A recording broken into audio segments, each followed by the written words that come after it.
Bonjour, you are listening to Cultivate Your French podcast, one slow French episode every week. My name is Laetitia, I'm French, I live just outside Paris, and I share with you a small slice of my daily life here in France. I also run the podcast One Thing in a French Day since 2006. I hope you are well and happy. All the information about the transcript is available at cultivateyourfrench.com. The rentrée was so intense that I totally forgot to tell you about the things that I brought back from my holidays. They were, all of them, in a tote bag hidden under my desk. I discovered it last weekend when I decided to tidy my workplace. What's in that bag? I asked myself.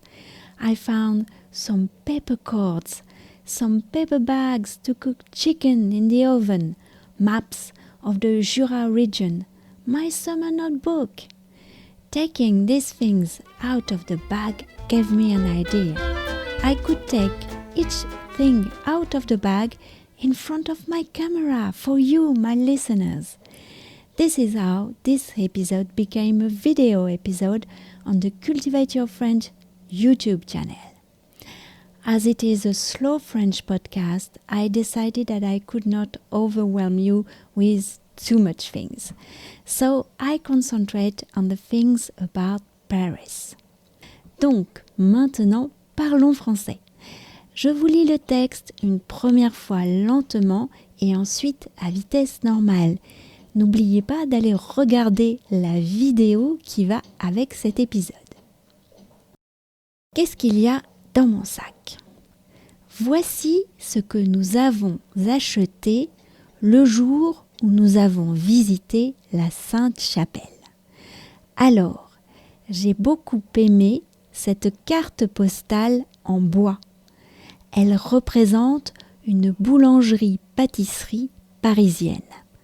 La carte est en bois d'érable et l'entreprise Woody est française et propose plein de modèles de cartes. Et nous avons acheté ce flipbook de la Tour Eiffel, bien sûr. Qui n'aime pas les flipbooks? C'est trop bien! Donc, celui-ci fonctionne dans les deux sens.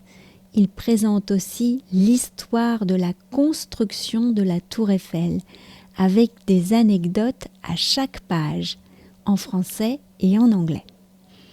Ah, ensuite, il y a encore quelque chose. Oui.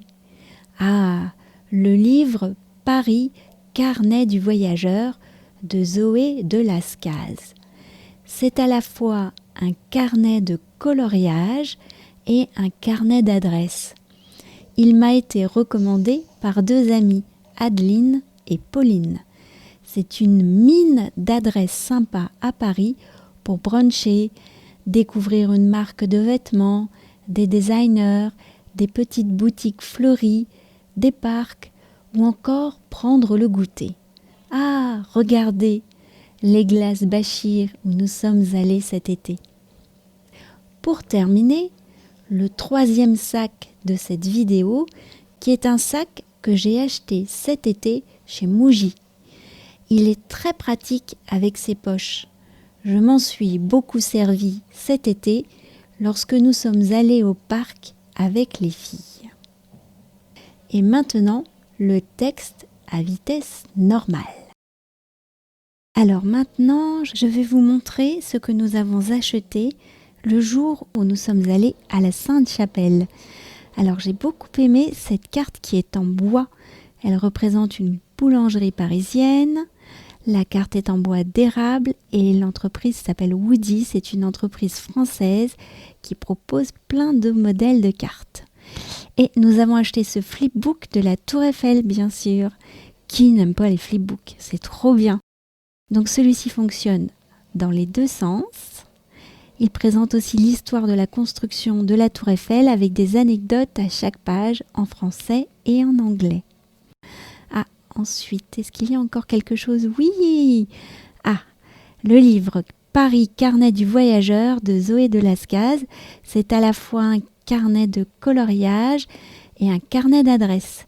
Il m'a été recommandé par mes deux amies Adeline et Pauline. C'est une mine d'adresses sympa pour bruncher, découvrir une marque de vêtements, des designers, des petites boutiques fleuries, des parcs ou encore prendre un goûter à, regardez, les glaces Bachir où nous sommes allés cet été.